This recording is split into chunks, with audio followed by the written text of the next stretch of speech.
What is up, guys? We're back with another episode of The Moody Minute with Blake Moody from Kendall Tenor. We're here with a special episode. We got my good friend Cake here on the podcast. Yeah. He's the boy. He's the legend, the myth, the works. Hailing from a good old place called Puerto Rico, working down as a dive master. And we'll get jumping into it. Give us your background. What's your dive master background? What's the story there? Well, it started, I don't know. I guess it started as just a dream as a kid, right? Just being really enamored with the ocean, enamored with aquatic life, wanting to be involved in some capacity, right? And it just there was just a crazy turning point in my life where I started to feel the pressure of getting older, the pressure of dissatisfaction in not only my career, but selling myself short for so long and convincing myself for so long that I wouldn't be able to chase these almost unobtainable dreams, these ideas that I would be able to live this lifestyle or this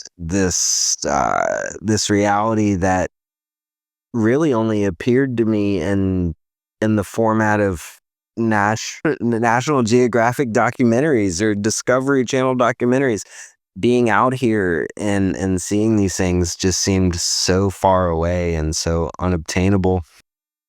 And I had a moment of clarity, which ironically was provided by what some would consider the total opposite of a moment of clarity. I had consumed quite a bit of mushrooms and and faced a lot of internal doubts and a lot of internal fears related to the topic. And not that I had reached a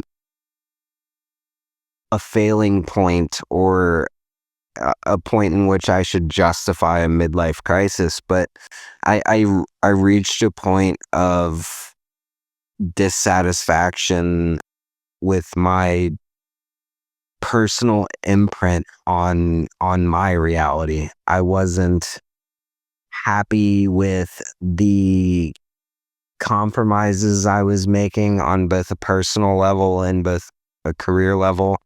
I wasn't satisfied with the decisions I was making. I felt misguided. I felt lost. I felt confused. I had this idea in my head that I would always be something greater than myself. I would always find something that was going to inspire me, that was going to drive me to wake up every day and be excited to do what I do. And I could never pinpoint that. And what's crazy about this whole thing is going into it before my, I don't know, exploratory trip through the psilocybin network, I was terrified of the ocean. I had no sort of like experience on the water. I had no sort of exposure to that aspect of it. I'd grown up on water, a type of water, bass boats. I'd grown up on rivers, creeks, lakes, ponds, whatever. But the ocean does have their limits. Right. It's a different beast. It's a whole different thing. So, and this stems from my childhood, and as I got older, I began to understand it wasn't necessarily the ocean itself, more so it was the just beyond eyesight. It was the unknown. It was more of a, I guess, what the xenophobia, the fear of not knowing, not understanding, the fear of being ignorant of what's going on around you. And that was my big fear. And that series of mushroom trips kind of bridged that gap for me. You know, it was probably about 6 or 7 really heavy mushroom trips and about 20 to 30 different ocean documentaries where my end goal was there's not going to be a single thing left in this ocean that's going to surprise me. There will be nothing out there that's going to catch me by surprise. There's nothing that's going to catch me off guard. I will know every type, every color, every variant, every pattern, every region. And I just became so obsessive over the topic because I wanted to master that. I wanted to get over that hump. I wanted to be involved in something that I had such a fixation for my entire life. I had loved something from afar and I was so afraid of it that I couldn't get close enough to appreciate it. And it was so important to me to tackle that and to find a way to mitigate that fear and turn it into passion. And, you know, mushrooms aren't necessarily the most federally friendly substance on the planet right now, but that was my vessel to get there. And it broke down those walls for me, and it really opened up a whole world of opportunity. Do you feel like it like basically turned you back towards like an ambition that you had like kind of buried?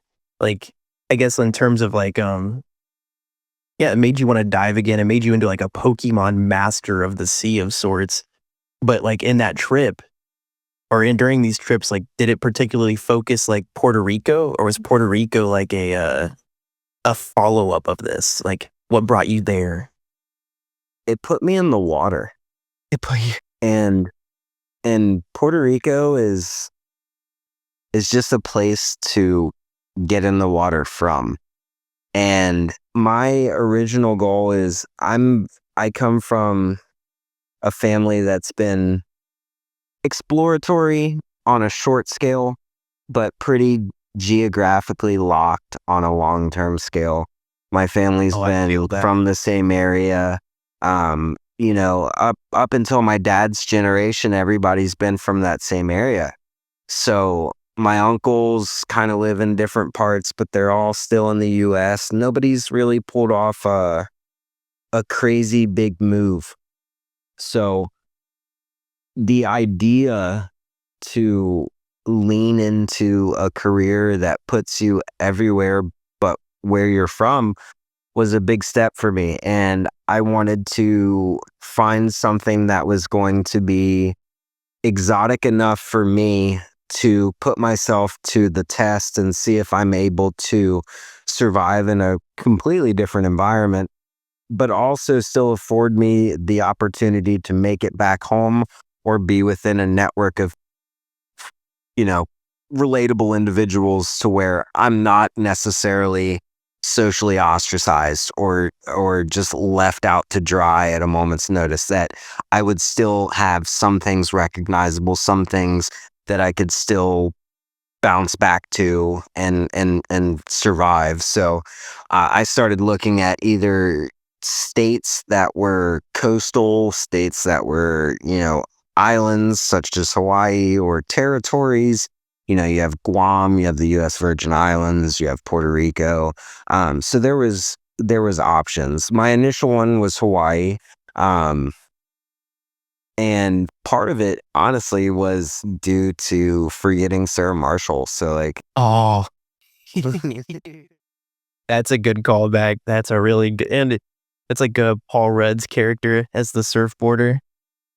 yeah, that was my, that was kind of my, I guess, destination for my outlook on life, right? I just wanted to be in the moment, just fucking enjoying the fact that I was on the coast somewhere, that it was warm, that I was just doing a job that nobody really does, and I'm just there. And you enjoy it. You enjoy the job. Yeah, it's just fun, right? It's just a non-traditional, no cubicle, no four walls, no begging for a 15-minute break to smoke a cigarette out behind a dumpster. Like, no, I wanted something to where I felt, I don't know, like Well, you felt I wanted to feel a rush. Yeah, I wanted to feel like my job brought joy to somebody else rather than what's a new inventive way I can ask you for your money or sell you something new. Like, I've done that for so long. It had to die. I had to evolve. no more call sheet scripts in general, like the like any retail job or sales job, fast food or anything in the food industry. You know, you get to step outside of that bubble and take people on adventures, and actually for you even talk about the fish that you're passionate about. You get to show people like the sea life that you spent so much time identifying in your personal Pokédex. So that's huge. Yeah.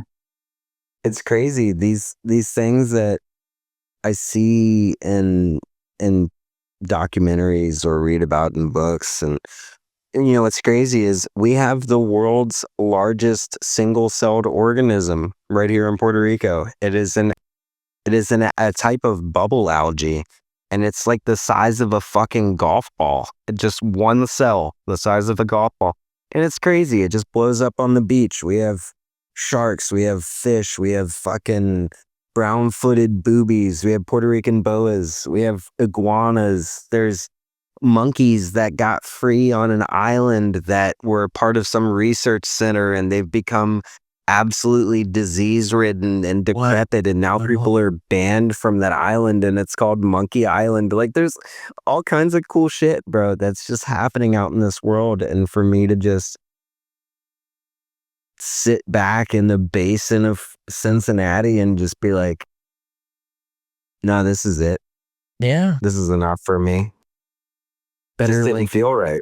Better to better to leave and at least try and at least approach the ambition that you have than to, you know, like you said, like one point in one of our previous conversations, get to the point of, well, what if I had? It's like, no, you don't want to have that thought when you're like 80 years old. You want to just be like, oh, I did do that. I did try that. I did risk that. Right. I'd rather live with the actual regret of making that decision than than to live with the constant wonder of what if I did this, what if I did that. I don't want to think that. No, that makes sense. Going back to the island, what was what was the first impression of Puerto Rico when you got there? Like, what stood out the most for you? Honestly, I I feel like I came in with a preconceived notion that it would be very familiar to the Hispanic culture that I had been accustomed to.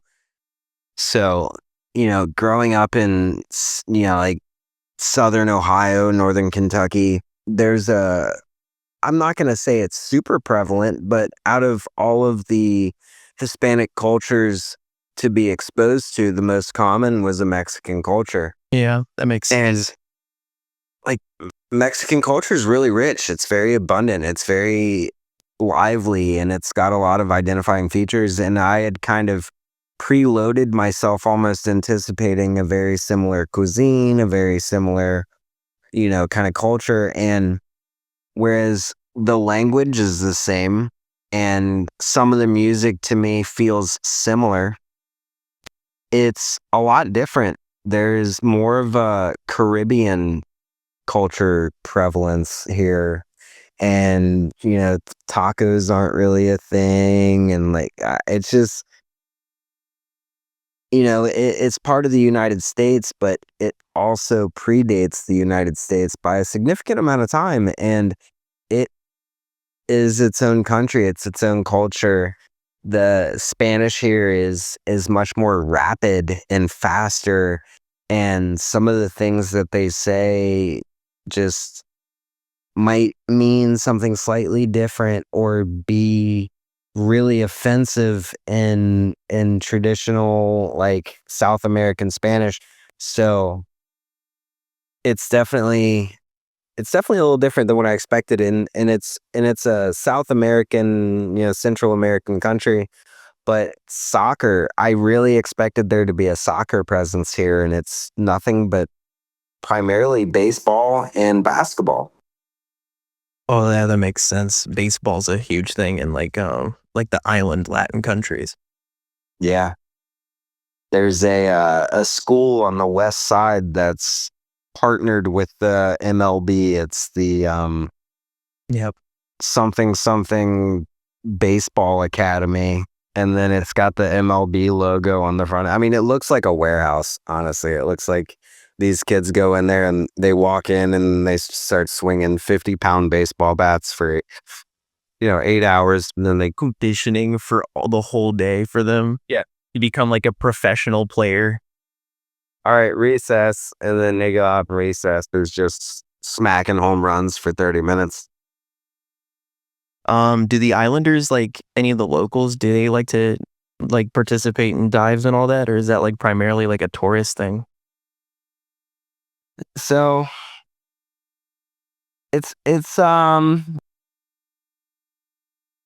to say. So based on like my exposure, because the way that our business is set up is it really caters towards tourism. So like if you go out to the west side of the west side of the island's not as touristy. It's a bit more blue collar. It's a bit more fishermen. It's a bit more whatever. Um, but even then, they appeal more towards the tourist than they do the Puerto Ricans. It's just a smaller operation. So like I'll get some Puerto Ricans out on the dive, but like that's the thing is about Puerto Rico is not a dive destination. Like there are places that you go on vacation to dive, and there are places that you dive because you're on vacation. And Mm. Puerto Rico is more of the dive because you're on vacation rather than vacation because you want to dive. Kind of like parasailing in Florida. It's like, right there, like, yeah, there's you said on the water. Yeah, there's water, or you can do it, but like everybody in the scene knows that that's like the Chuck E. Cheese experience. Like, it's it's not the real deal. It's not a real casino, bro. You're just at Dave and Buster's. I gotta spend all my chips for other points. Yeah, I'm gonna blow my tokens, bro. What's the what's the most breathtaking dive site you've gone into in Puerto Rico? I know you guys probably have like set spots you go to, but out of the ones that you find, like which ones have like, I guess like I'm not too familiar with underwater, so like, reefs or like beautiful underwater like scenery for you to go into, like which place really captured you? So this year alone, I've got about 100 dives under my belt since the beginning of January. Damn. And we do pretty much the same site rotations each time. Like most of our dives are what we call local dives, which are off the island of Palomino.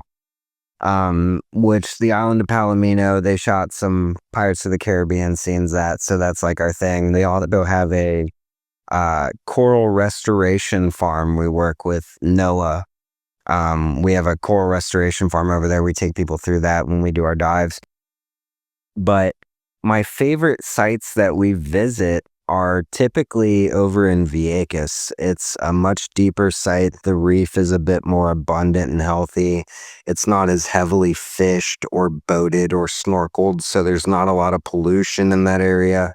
Comparatively, it's still a boated area. It's still a trafficked area, but not as heavily as the others. So it typically provides a better environment to see wildlife. And that site is where I saw 3 spotted eagle rays over the course of 3 different days on 3 different dives.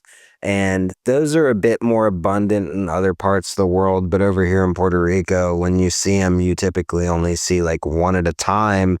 And they are not common. It's like you just don't hop in the water and you're just not guaranteed to see them. It's, I've seen 4 out of 100 dives. So, I mean, like, once out of every 25 dives, I might see one is pretty crazy stats. So Damn. to see those out there and to see 3 in the same week was absolutely crazy.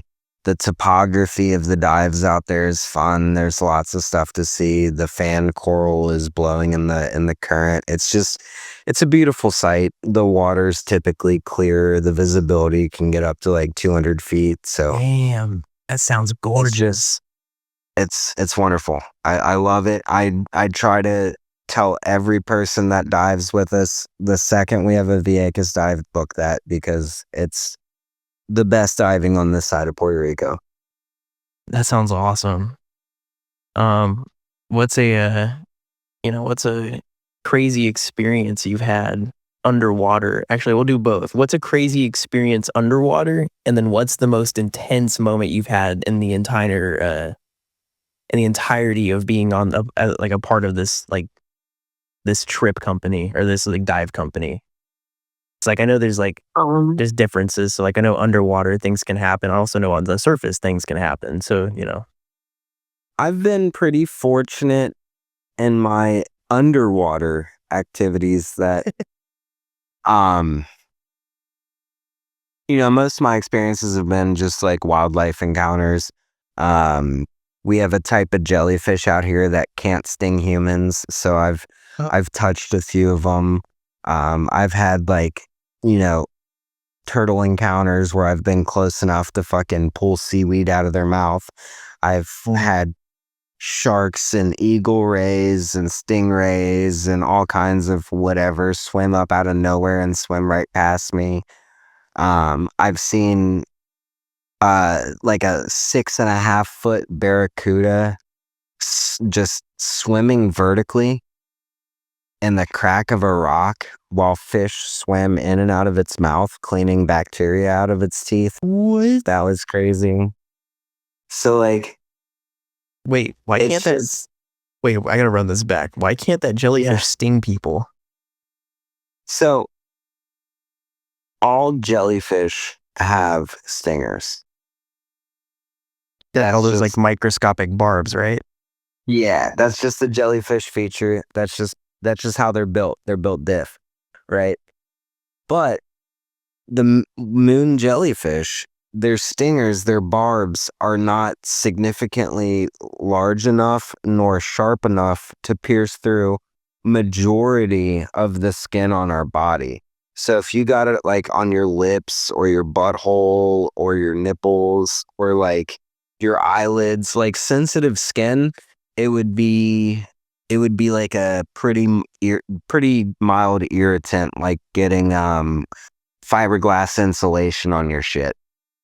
So the typical rule of thumb is the longer the tentacle of the jellyfish, the more likely it is to fuck your shit up.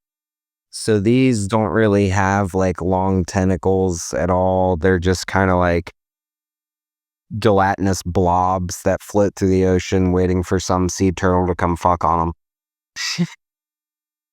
Just sea turtle food. Literally. Sea turtles love eating jellyfish. So they'll like swim up to them and just take a fucking just big ass bite out of them. Just like a sandwich from Scooby Doo, just a bite and gone. And what's crazy is the jellyfish, they almost feel like chicken breast covered in slime. And not like Nickelodeon slime, but that shit that all the fucking TikTokers are making. Oh, like the glue slime. Yeah. Oh, okay. So it's like this goopy little, like underwater, your hands will retain like a little goop on them and you gotta like rub it off. Oh shit. So you can still kind of feel it underwater. That's crazy. Yeah. All right, now what's the What's our level? You know what I mean? It's hard to like give you one crazy because like nobody's, like I haven't seen anybody just kick the bucket underwater. So all mine's gonna be just wildlife encounters, really. But surface, Oh yeah. What about the surface here? the surface can get weird. So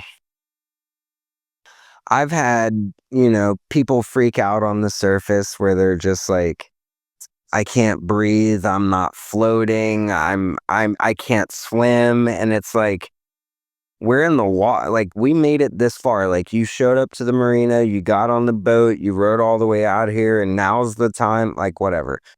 So, you know, and diving, it depends on your location in diving. If you're below the water, there is a specific rule that is the most important rule in diving.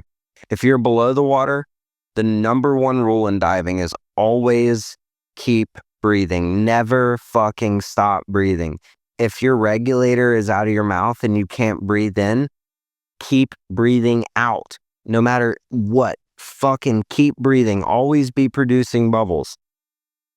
If you are at the surface or on the boat or in your car, on the shore, on the beach, anywhere else besides below the surface of the water, the number one rule in diving is if you do not feel comfortable, if you do not feel like diving, don't fucking dive. Do not dive. So I hammer this into people's heads. I make sure that everybody is comfortable before they take that first breath below the surface, because if there's at any point in time during this dive that you don't feel comfortable, you're likely to freak out. And the one thing, like, fuck everything else, fuck proper swimming etiquette, fuck proper like buoyancy, fuck your kicking etiquette, fuck all of that.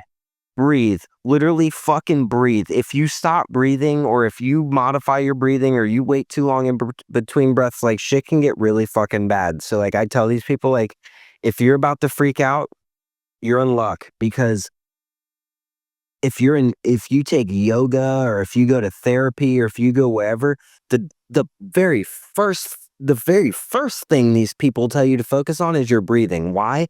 Because the consistent flow of oxygen in your blood will oxygenate your brain and mitigate your fucking hormones. It'll mitigate your freak out levels, and you will be centered. It will allow you to provide yourself with clear thinking. So it's therapeutic in nature to breathe slowly, to regulate your breathing, to constantly be breathing. So like, that's the one thing that's going to keep you alive under there. It's also the one thing that's going to chill you the fuck out. So like, I just really try to hammer that in people's heads. Always breathe, always breathe, always breathe, always breathe.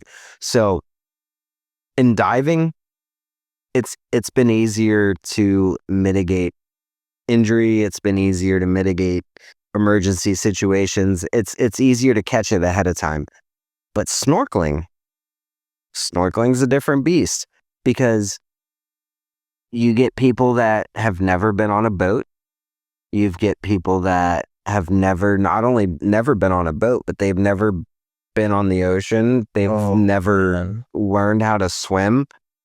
And they book these snorkel trips, and they're most likely hungover, maybe still drunk. They woke up, they started partying, whatever. And then these start multiplying as risk factors as you start stacking them on top of each other. And then, they come down in off season. So the weather is kind of questionable. We're having anywhere from 4 to 13 foot swells. We're having surge. We're having unpredictable changes in wind that causes waves to shift, currents to shift. So all of these factored together, you throw these people into the water who they're in vacation mode, right? They're not necessarily invincible, but they're not thinking of themselves as a potential statistic. Yet another fucking person that comes down here and dies on vacation, or somebody that drowns, because like they're partying. Why would they drown? Why would any of this be a concern? So their guard's down. They're not experienced. They don't listen to the safety briefings you give them, and then you throw them out into the ocean. Oh So my God. I can imagine that there's a lot of like ignorance that within that, or like I guess for some people just straight up liquid courage. it's scary shit. So we get recently we've been getting a lot of people that straight up tell you, like, I don't know how to swim. I'm gonna need you to take me here. I'm gonna need you to do this. I'm gonna need you to do that. And it's like, I put myself in their shoes and I think, like if I'm terrified of heights, right? And I'm going on vacation, my first thought is not let's book a skydiving tour, and not only book a skydiving tour, but stress this skydiving instructor out the whole time by telling him how deathly afraid I am of heights and this, that, and the other.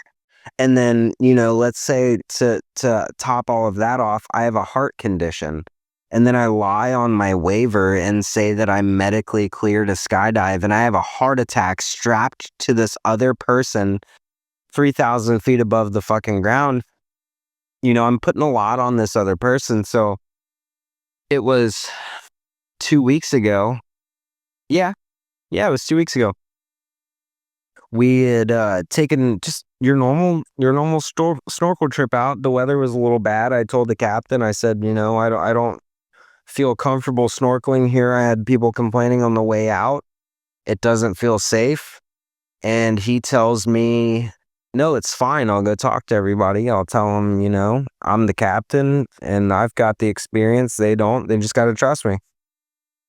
So he gave him, he went down, gave him the speech. They ate it up. And 25 minutes later, I'm helping people get back onto the boat. And I look over and I see this old man.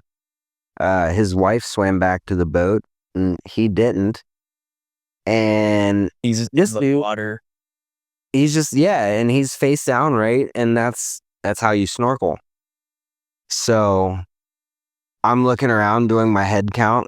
I got all my people where they need to be. I'm helping them get back on the boat. The weather's getting a little rough. We're just going to go to the island, finish out strong with rum drinks, and party on the beach with music. As a should. And this dude, he's like 70 something. And I'm looking over and he was moving initially. But then his wife started swimming over here and he wasn't. So I look over and this girl's climbing up this ladder, this mom. I don't know. She was probably my age, maybe a little bit older. She's talking about this stingray. And I don't remember. I had asked her, I had said, like, what direction did it go? And she pointed. And I looked to my right and I'm like, oh, that's off in the deep. I'll look here in a second, but let me go check on this guy right here because he hasn't moved in a minute. And I just want to make sure that he's snorkeling. And she was like, okay. And I took maybe a kick, maybe 2 kicks, and he didn't move. And, when you're snorkeling, like I said, you're face down. Hey, looking at under the water, everything. Yeah. And you'll see their head move or you'll see the snorkel move because they're looking around, or like, I don't know, you'll see like their leg kick, something to indicate that the person on the other end of that is conscious. And I got none of that from him. Oh. So within those 2 kicks, I put my head down and just like hauled ass and made it over to him as fast as I could. And he wasn't terribly far away. I'm talking 30 yards, right? And with fins on, with the current at my back, I got there pretty quick. And right before that, I was at the back of the group. The other snorkel guy was at the front. I had signaled to her to turn the trip around, and a big wave crashed over my head. And big wave. It was probably like 5 feet, not huge, but enough to go over top of my head. So I didn't think she saw me. So I signaled her again. She was fine, whatever. We get back to the boat. So I see this guy's not moving. Get over to him. So safety protocol in scuba diving is You swim over to a non-responsive diver that's face down in the water, and you try to interact with them in some manner, right? Splash them, yell, whatever, try to get to their attention. If they don't respond, you then roll them over and assess the situation, find out if they're breathing or not.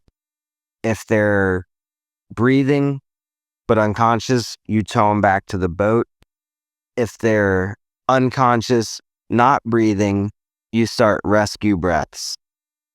So that works because in scuba diving, you have what's called a buoyancy control device, which is just a fancy name for a vest that you wear that fills up with air.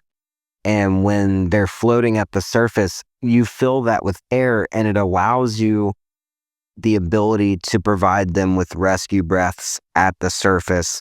You can't have enough resistance to do chest compressions to do a full-blown CPR, but you can at least do rescue breaths. In snorkeling, you're right. So like you don't have you don't have that resistance, so you can't pump whatever. But in snorkeling, you don't have that buoyancy control device. They just have like a shitty little vest on. So like they don't really stay afloat. There's You no have to hold them. resistance. Right. Yeah. Like there's no ability to perform that rescue. So your goal in snorkeling is to get them back to the boat and assess their situation on the way over, and kind of from that point determine what you need to do. Well, when I flipped him over, the first thought in my head was he's dead. Oh, shit. My first thought was, this is not a rescue, this is a recovery. So like I scooped him up, and his eyes were like, if you've seen The Walking Dead, just pick a zombie. His eyes were just gone, right? Just like glass gray. His skin was like pale, bluish purple. So I flipped him over. I'm like, well, he's fucking dead.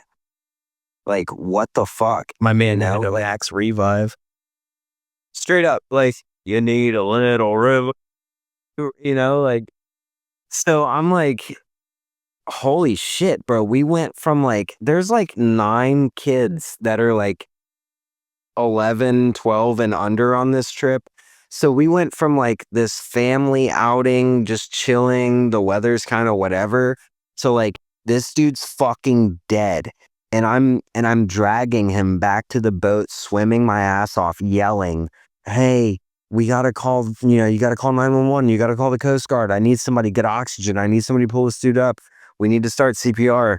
And I get this guy back to the boat, and his wife is on the edge of the boat yelling, talking about, I'm his wife. I need to be here. And the whole time I'm thinking like, he's dead. Like, you don't need to see this. These kids don't need to see this. Like, I don't even need to see this. Like, I need to get this guy back on the boat. Like, this guy's dead. He was limp. He was cold. He was blue. He non-responsive. His eyes were fucked. And bro, this happened so fast because like, no more than 2 minutes prior than this, I saw him swimming. So my theory is that wave that went over my head flooded his snorkel, and he took on water and drowned. So I get him back onto the boat. My crew member pulls him up on there, and then he starts freaking out. And this doctor that was on the boat starts CPR as I'm climbing up the ladder to get back onto the boat. And as I get the rest of my gear off, I switch out with this doctor. I'm like, it's my turn. You monitor his breathing. If he starts breathing, let me know. So I start CPR, and I maybe did a handful, maybe like 3, 4 chest compressions. And he starts throwing up a bunch of foam, and he starts breathing. And then, but he's like still unconscious, but he's breathing. And then we get him on oxygen. And the Coast Guard's called. I see the helicopter flying over. They're talking to our captain, debating on whether or not they should do a water pickup. And he, 5 to 8 minutes away from the marina, gains consciousness and starts talking about how he misses his kids and he's in pain and he doesn't want to be here. And the whole time I'm like checking his heart rate, and his heart rate he's got arrhythmia. It's erratic. It's weak. Like, he's recovered, but he's not going to fully recover. Like, in my mind, this guy is still going to die. And we get back to the marina and we haul him off on the bodyboard and get him to the ambulance. And I don't know what the fuck they did, but they sat there for another 5 minutes and then they left in no big hurry. So either, you know, he stabilized in the ambulance right there, or he had reached a pretty fairly stabilized point on the way back. But dude, like, CPR has such a low effective rate that CPR is really just a last ditch effort to keep some sort of circulation happening, to when the paramedics arrive, they can actually do something legitimate to try to save this guy's life. So the fact that I found him as fast as he did, and that the CPR happened to be at the right time, dude, it just like the stars aligned for this guy. And like, Damn. He got he got really lucky. He lied on his medical form. He had chronic hip conditions. He was on medication his wife wasn't even aware of what the fuck he was taking. He had fatigue. There was just all kinds of shit going on. And bro, he put his life in our hands. And like, and I get it, right? You're on vacation, you want to have fun, you want to go out and do this shit. But like, bro, people need to understand that, like, that's the ocean, dude. And like, they even act a fool on the boat. That's a fucking 36 tons, bro. That's 72,000 pounds worth of fucking boat. And people think they're just about to go out there and just manhandle that shit. like it's normal, like it's nothing. So I guess to follow that up then, have you had any like I guess we'll cover like the island or on water. Have you had any like paranormal or unexplainable events happen? Just a quick little break from the broadcast, a little friendly reminder to follow all of our current events on our Kendall Tenor pages on YouTube and Instagram, as well as to check out our music. We're on Spotify, Apple Music. I mean, pretty much anywhere you can stream music at this point, all under Kendall Tenor as well. It's mostly a good, beautiful lo-fi blend with some electronic elements, some saxophone, some other beautiful elements. Thank you guys for listening so much, and we'll get right back to the broadcast. Yeah, nothing paranormal or unexplainable, nothing like that would otherwise, like, I guess, like freak you out or anything that's occurred on like the island or underwater or anything. Besides, I guess maybe that whole story was like, sounds like a nightmare in general, but nothing like beyond that. No, not here necessarily. I have experienced some, I don't know, it's hard to explain. It's more like staring into the void kind of sensation. There was earlier on in my scuba development career. Scuba is on a professional level. If you want to get there, it's a lot of certification acquisitions, and each certification's got its own theme, whether it's, understanding the physics of diving and its effects on your body, or being able to navigate, or experience in deep water, whatever. During one of my courses, we had to dive in this quarry, and depending on the time of year, the type of body of water that you're diving in, the weather conditions, et cetera, it affects the visibility, and it affects the particulate concentration in the water column. And there was a quarry dive that we were doing, and I was maybe about 70 feet underwater. And there is a phenomenon that happens to your body at anywhere from 60 plus feet. It just depends on the person, there's just, nobody really understands the full spectrum of why it happens. But there is an event called nitrogen narcosis that happens.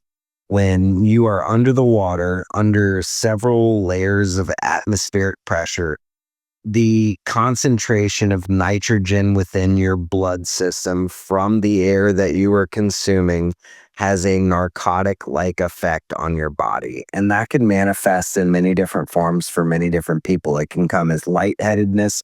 It can come as like that buzzed feeling you get when you have liquid courage and you want to go up and talk to that girl, or you're playing beer pong and you're fucking locked in and you sink that game-winning shot. Like, that's the kind of vibe that nitrogen narcosis can give you. So I was underwater. The visibility was questionable. It was overcast. And I looked up at an angle, and there was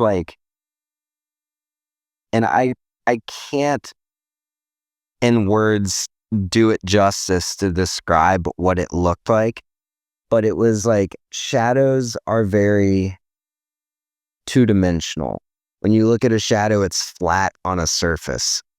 This was a 3D shadow that was monstrous, not like a living entity, not like a fish or like a mass of something suspended in the water that would have cast a shadow.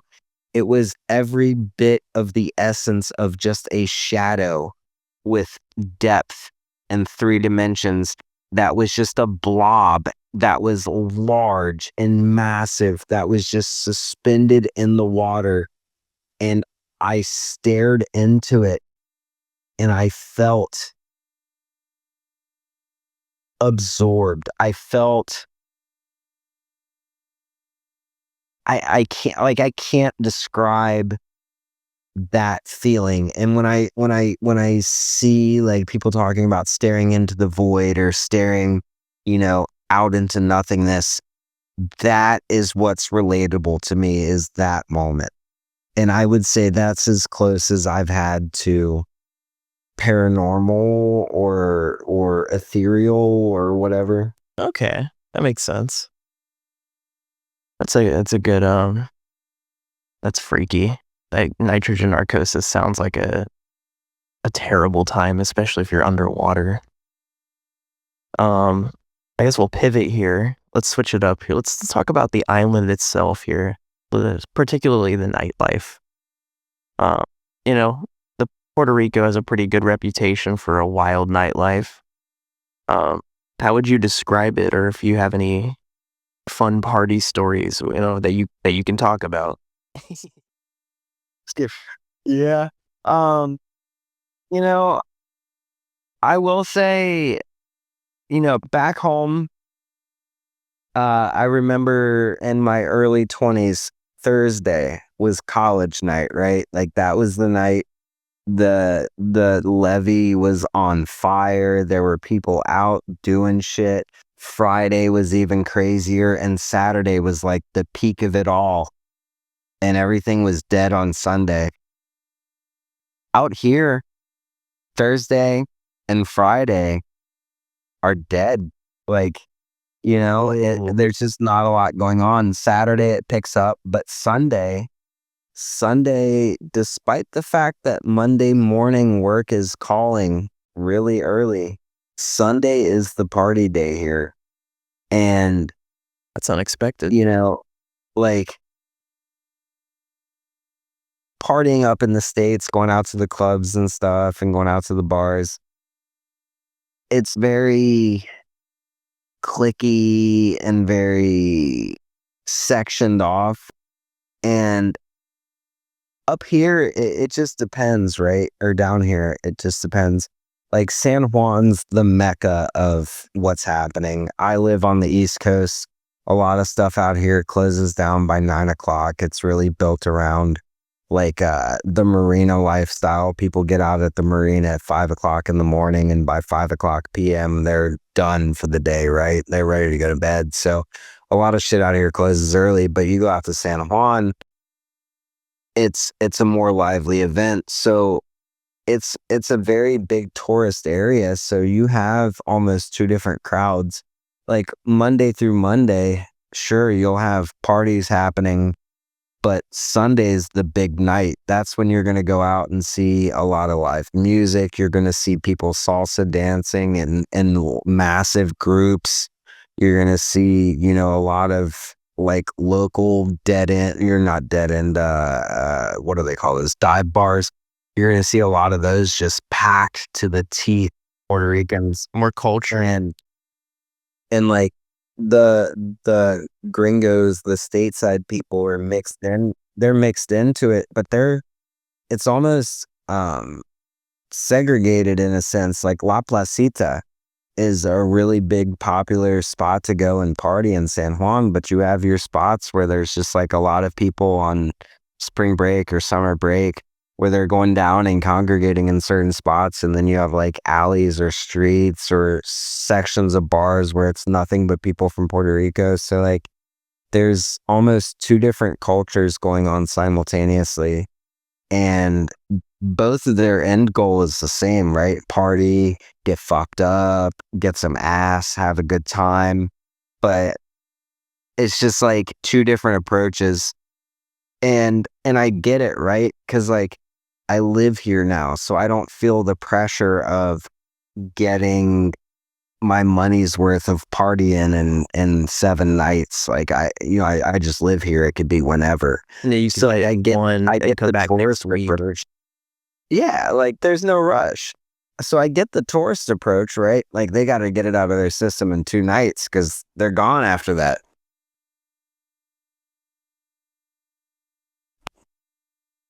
But it's just the nightlife out here is it's pretty interesting. I had last week we had one of my coworkers, Victor, he had gotten his dive master certification with me. He's on his way now. He just got back to Arizona, so in a month he's going to head up to Alaska, and he's doing the husky sled tours. So he'll be taking people on husky sleds. And we went to San Juan to kind of party his departure and did some party favors, some recreational activities, and we were out in the streets partying, hanging out, and one of like the first bars we walk into, this girl's got her tits out. She's just swinging them like nunchucks, just weaponized her tits, Bruce Lee style. Yeah, just fucking, she just commanding the dance floor. And we leave out of there, and no more than 30 steps out of there, there's this dude just leaking blood out of his head. There's people fighting. The cops are there, like pulling people apart. Like, Oh my God. it's a party city, and you've got a bunch of locals that are trying to enjoy their hometown, and a bunch of people on vacation that have got nothing to lose and everything to prove.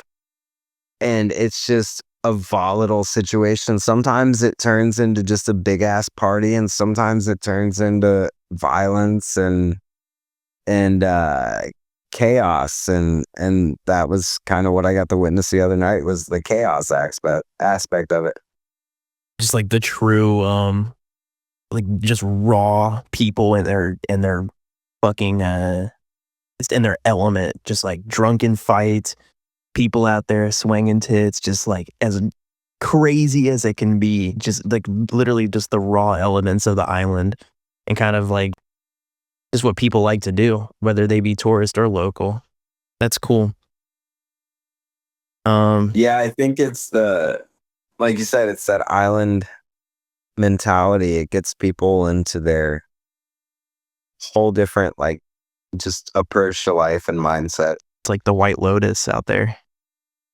Yeah. Just pure madness.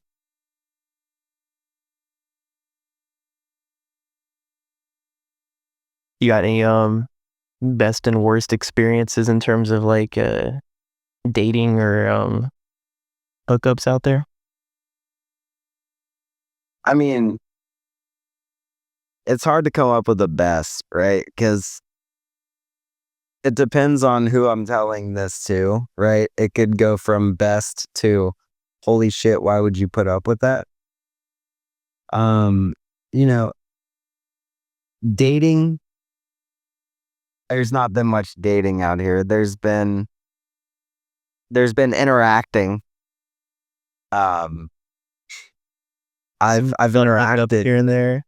with some. Yeah, there's been some pretty straightforward.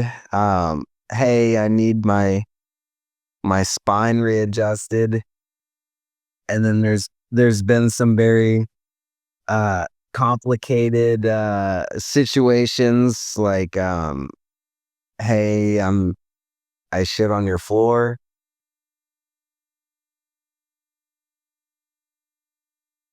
And didn't know by chance. Just it was the dog. But I shitted on your floor. Yeah, so you know, I will say with this lifestyle, right? You get people that their 9 to 5 is very mundane. Their typical day to night doesn't look like mine. So when they get out here on vacation, they paid money to come out here to be disconnected from their reality. And their disconnect from reality is my actual 9 to 5. So when they meet me and they see this kind of life that I'm living, and it's not like in every single time, and it's not like whatever, but it almost produces like this lust for the lifestyle. And I could see. and it creates like this weird situation, right, where they get a little overly friendly and attached to you for the duration of the trip. And it really doesn't last past that, but there's a lot of heavy sexual tension throughout the trip that, I just have to understand is vacation horny. And, It's valid. maybe it leads to something. Most of the time it doesn't. But I mean, I did get to hang out with a Netflix actress once. I'm not going to name drop her because even if I did, I feel like only a handful of people. She was in a video game. She did a mocap for a video game. That's pretty fucking cool.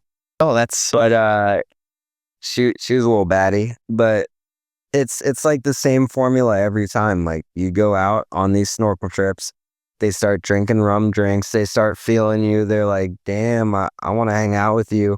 And then you're like, sure, let's hang out tomorrow. And they're like, all right, cool. Well, I'm also traveling with 6 other people and we only Uber from point A to point B. And I'm also staying an hour and a half away from where you live. So it's like already out of the gate, I'm massively uninterested. And it's already like some Herculean effort to even see a side boob. So it's like, it just doesn't necessarily pan out to be worth the pursuit. So, every now and then you'll get, somebody that stays out this way or somebody that's got, came out by themselves or they got a rental car or whatever. They want to chill with you, whatever, do whatever. But, I would say my biggest, I want to choose my words here correctly. My biggest event involved in dating or I guess hooking up had had me had me a little fucked up, honestly, and it's still like to this day, to this current moment, it is affecting the way that I live. oh God. And it started it started out as like I came down here to check out the area and met this person and found out she was married and was like, I I know for a fact I'm gonna have sex with this person. I do I can almost assure you that their marriage is open. And I moved down here and sure enough found out the marriage was open, found out sure enough this person was trying to you know, get get get beat down sexual style. So so whatever shit goes down, and she's like, yeah, this is, I think, I can't remember exactly what was said. Pretty much it was like, tonight's tonight. And I'm like, yeah, sure. So they come back to the crib, which at the time was severely underfurnished. The only thing that I owned at the time was a bed, but I'll have you know now that I have a few chairs, TV, two dogs, dining room table, coffee table. Bro, I'm living like Larry, bro. I'm in the upper echelon of party people right now. I'm just like slowly acquiring furniture like in a video game. Like, it's like I leveled up again. You get a chair. Check them out. But at the time, I didn't have much of nothing going on, but she wanted to come over and hang out. So like in my head, I'm like, she wants to pull up to the crib, but I really don't even have a crib. But I feel like she's starting to, It's more like a rid. yeah, I feel like she's just trying to pipe down. Sure enough, she pulls up, she pipe down. And like, but the catch is like, we're kind of fucked up. Like I'd been smoking, I'd been drinking. I'm kind of like bobbling around and shit. So I don't know what the fuck, bro. I don't know if it was like TV timeout or something and we needed to run a commercial break. I don't know what was going on. But there was a pause in action and I'm chilling and she bends down, I swear to God. I think she bent down to do something with the dog. And when she bent down, I looked over to see what the fuck she was doing because it was like a rapid movement and she was like squatting. And when she squatted, I was like, oh, she's doing insert whatever the fuck she was doing. I think she was petting the dog. Like, oh, she's petting the dog. And then I don't know, I like look back really quick because like I don't know what the fuck I thought I saw. Had to double take. Yeah, bro. And like it wasn't like she just laid a log down on my tile. It was more like, you ever poured pancake batter out of a container and then you had to take a paper towel and wipe the rest of the pancake batter off or else it got all over your counter? It was like that, but you didn't wipe and you just let it drip on your counter. And I was like, what? Bro, I did not know what to do. Like I was fucking blown. I was like, holy shit, that wasn't there. That came out of her butt. And No, it was the dog, man. Wink, wink. during that like moment of what the fuck is going on, my body went on autopilot and I swiped the paper towel off the counter and wiped it up like really swiftly and never said a word to her. Like she to this day does not know she pooped on my floor. Cause my thought was like, bro, if that was me, I'd be embarrassed. Cause like it seemed like an accident. I hope. Actually, it's not that I don't think, it's just that I pray and hope.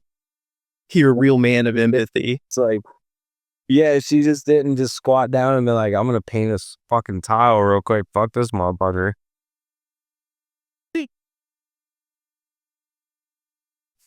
So that was shady. And then I was like, so I played it off. I'm like, I wipe it up. And at this point, I'm like, I'm full Play-Doh, bro. I'm not getting bricked up for nobody. I don't care who you are. It's over. Not Right. anymore. So she's like, you want to keep going? And I'm like, I'm telling her like, no, I'm, uh, I'm overheated. We did too much. Like this was fantastic, but I'm gonna have to cut it short type shit. So, whatever. But come to find out, there's this guy that we work with he's like obsessed with her, right? And like not just obsessed with her, but like if she talks to anybody else at work, this dude gets bent out of shape. And like he'll get so fucking bent out of shape that he'll put other people at like actual risk of getting hurt or killed by just like rushing shit or doing some dumb shit. So, he like calls her 15 to 400 times a day. He'll send her like text messages talking about like, you're a dumb whore. Like, I hate you. I can't live without you. Like, I love you. And Oh, I'm guys. So it's just gotten out of hand, bro. And it's gotten to the point where like, bro, he'll just be telling her like, I know you're over at Josh's. You like hanging out with Josh because Josh is bi, and he's telling her like, you're bi too, and I know it makes you feel comfortable hanging out with him because he's bi. But like, I'm not. Like, I just don't understand. Like, everybody just keeps thinking, everyone's like just throwing your name out like, hey, he's bi. What are you talking about? that is bi as fuck. Like, bro, it's crazy because like, I'm out here just clapping, bro. I'm hanging out. And these dudes are trying to fuck me. I feel like these dudes are trying to fuck me, to be honest with you. I think he might be. He sounds like he's really trying to. See, He wants it to be true so bad. brought up a few times. Like, what's bisex all about? Like, when dudes and chicks do it, did the dudes do each other? And then he'll always back it up with, but I'm not into that. I'm not into that. Not that I'm interested or want to do it or anything, but if you could describe it really thoroughly for me, I would appreciate that. So if like two dudes were hanging out and then one of them like caressed the other's balls with his mouth and then like stroked the tip of his shaft till he came, is that gay? Because I didn't do that. That's like the type of shit he was doing, and it's just kind of like, it's weird, bro. Because he put a fucking GPS tracker on her car. That's insane. That is actually insane. And like the crazy thing is I feel like most rational people would be like, hello, police. Here's all of this proof of me getting stalked. She's like, no, it's not worth going to the police. And she's been eating this shit up, dude. I'm telling, they have breakfast every morning. Like, I don't know what the fuck to believe. Like, I understand that he's a toxic turd Ferguson, but like, how much of it is self-perpetuated intentionally? Maybe he likes to sit in the sneako chair. Maybe he likes, the cuck. Hey, don't knock the cuck chair, because I have reimagined the living room. I'm calling it the charitarium. Or the chairarium. Chair area. Yeah, I'm trying to fill my living room with nothing but chairs. Like, fuck a couch, everybody gets their own chair. It's like, what's Josh got, or what's Kate got in his living room here? Chairs. Just lots of chairs. Chairarium. Because, like, I mean, honestly, I got 2 solid chairs right now. Rio takes up one. I take up the other. I'm going to get a third one for newbie. Newbie deal. And then we'll be cheered the fuck up. Like, honestly, I've got a TV, but the only reason I bought a TV is because the other day we were going to hang out at my crib and I didn't have a TV and my buddy wanted to play PlayStation. So I was like, I'll buy a TV so you can play PlayStation. So ever since then, I've just been on Amazon. They've got a channel that just plays random episodes of Portlandia. So I'll turn that on every now and then. But I'm not a big TV guy. So like, having seating set up in the living room specifically to entertain TV, it's not a focus for me. So if I have to have 5 chairs, I'll have 5 chairs. What do you do here? We sit around the TV and drink. We sit, and we drink. Oh my God. That's crazy. The GPS tracker is next level to me, but well, Yeah, bro. I got drug in the middle of it. Like, I came down in November to check the place out, and I was like, this chick's talking about her husbands, but something about the situation tells me that I'm going to see this person's butthole. And I don't, I'm not going to call it spidey senses because it's not like I was getting attacked, but like nah, your Spidey's still tingling. low level premonition. Like I knew that shit was coming. Oh my god. All right, we're gonna pivot one last time here, and we'll close it out. Just kind of hit some quick rapid fire questions, if you will. Some fun, easy ones to kind of end us on an easy and light note. That's not man dying or poop on floor. What's Honestly, I think the poop might have been the worst. I think that was worse than the. Oh my lord. What's some what are some of your favorite foods out there? What do you like to eat? Oh fuck me! I've been eating an unhealthy amount of empanadas. Understandable. Empanadas are fire.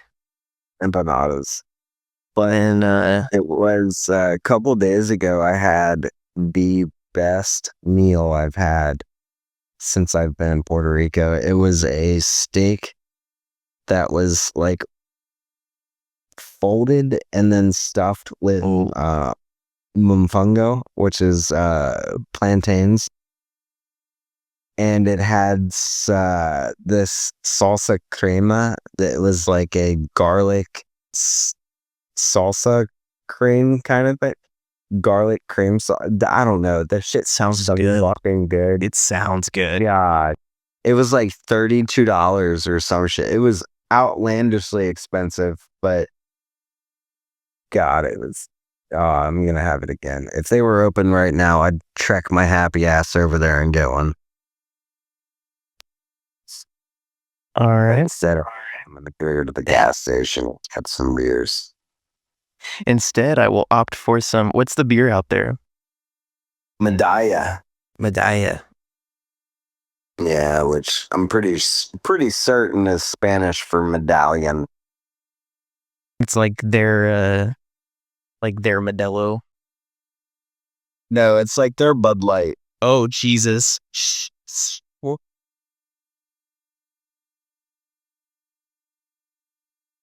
Yeah, it's the Bud Light of the island, bro. This stadium's probably things. Sewage water. To compare it to anything, it would be about a Bud Light, low natty or higher natty light of some kind. Oh gosh. 12 so far. And they're all empty. I thought I had like one or two that still had some left in them, but they're all gone. Damn. My boy cleared it out. We were pacing ourselves tonight. Yeah, we had to. I had a few glasses of wine. I had to start slowing down. Otherwise, I was like, I'm gonna get sauced by the time we finish this interview. I'm just gonna start spitballing shit that people don't need to hear. Oh wait, what's the best place to party out there? What's like the top city for people who don't know? It's gonna be San Juan.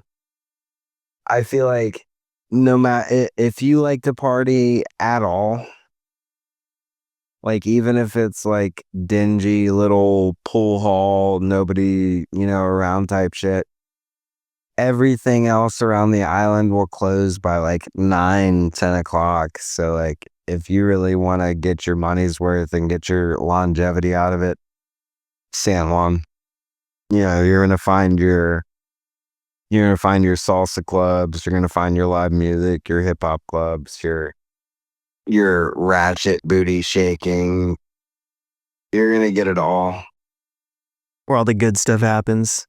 Everything you want to go see. Yeah, that's where. I mean, they got strip clubs, they got the mall, they got all kinds of shit out there, bro. So like, from a tourist perspective, San Juan's the place to be. All right, and if you had one piece of advice for somebody moving out there, or to Puerto Rico, well, what would you tell them? I guess it really depends. If you're looking to move to Puerto Rico specifically, I would say know exactly why you're coming out here. last year, 10,000 Puerto Ricans, not even just people that lived here, just Puerto Ricans specifically, moved out of Puerto Rico due to the fact that there wasn't a lot of income opportunities for them to start a family and raise a family here. And they felt like their opportunities were best found elsewhere, typically within the United States. So I moved here with a specific goal and a specific industry, and I had a job lined up, and it made sense financially. So like, Attention. yeah, if Puerto Rico is your goal, make sure you have it figured out, as to why you're moving to Puerto Rico. But if like a grand change or a paradigm shift in your life is what you're seeking, then just figure out how much you need to save and then just fucking make it happen. Because every time that I have felt the urge to do this in my life, whether it's been Puerto Rico or literally anywhere else in the fucking world, I have always made an excuse. I have always leaned towards what was going to make me more comfortable, what was going to perpetuate the feeling of safety, the feeling of complacency. And the more that I made those decisions, the more miserable and trapped that I felt. And I was ultimately dragging myself further and further away from what was ultimately going to make me feel completed and make me feel like I was doing something that was more valuable to myself rather than valuable to an ideal that somebody else constructed for me. So, you know, if Puerto Rico is more of a mindset than a destination, then figure out what rather than where is going to make you feel that. And then once you've figured out the what, then lock in on a where and just make it fucking happen at all costs, at any cost.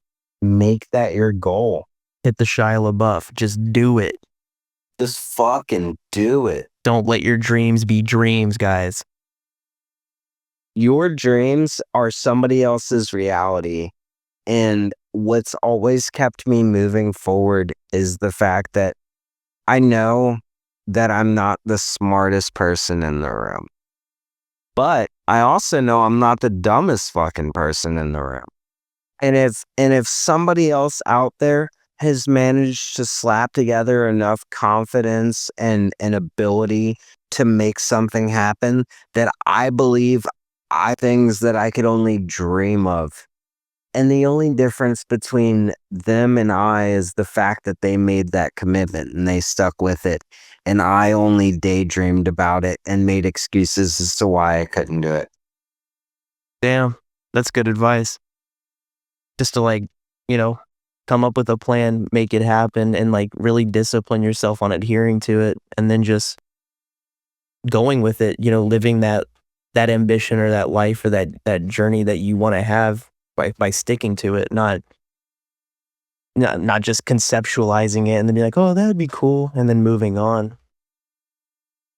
Yeah, because at that point, the only person that's going to stop you is yourself. I mean, if you look at just humanity as a concept, like everything that we do, everything that we've done, everything that we will do is because we set out to fucking do it. It's not because we were just predisposed or like it was inevitable. It's because we made it happen. So like human drive, human ingenuity, human passion, the the this the inherent desire to fucking overcome obstacles, like all of that comes natural. So why not weaponize that to make yourself like achieve that next level? Absolutely. That's good advice to, I guess, kind of end it on here. Is there anywhere you want people to follow you, or if you feel comfortable shouting out anything? If you want to peep me out, I think across the platforms, I'm Goby McGuire. So like Goby like the fish, Goby Goby McGuire, like Toby Maguire, the greatest Spider-Man that ever Spider-Man, except for fucking Andrew Garfield. Let's talk about that. The fucking the most slept on spider dude of all spider dudes, I feel like personally, my GOAT is Andrew Garfield, but I grew up in the Tobey Maguire era, but my GOAT's Andrew Garfield. Hell yeah. And any final thoughts or what's next for you? I don't know what's next. I've been eyeballing Guam, but really, my big goal is to get instructor certified. I really want to show this world to people, but I also, what would be cool for me is to certify some friends and bring friends down to, not even specifically here, but just down below the surface, and show them some of the stuff that a lot of the world will never see. Like, there's things that I see on a week-to-week basis that are irreplaceable to me, and that people that are very important and close to me will never understand that, and they'll never see that. So having the opportunity to get instructor certified and have the opportunity to bring people down here that I care about and show them something that I care about would be fantastic. Hell yeah. All right. Well, with that is the third episode and the special episode of the Moody Minute. Make sure to follow us on all platforms at Kendall Tenor. And check out the last 2 episodes that we dropped. It's mostly me ranting, so it's not like this episode. This episode's a special one, but be sure to check them all out. And we'll have a new one with this one dropping next week, and hopefully, and assuming, actually most likely, we're going to have Josh back for another episode for the Puerto Rico logs.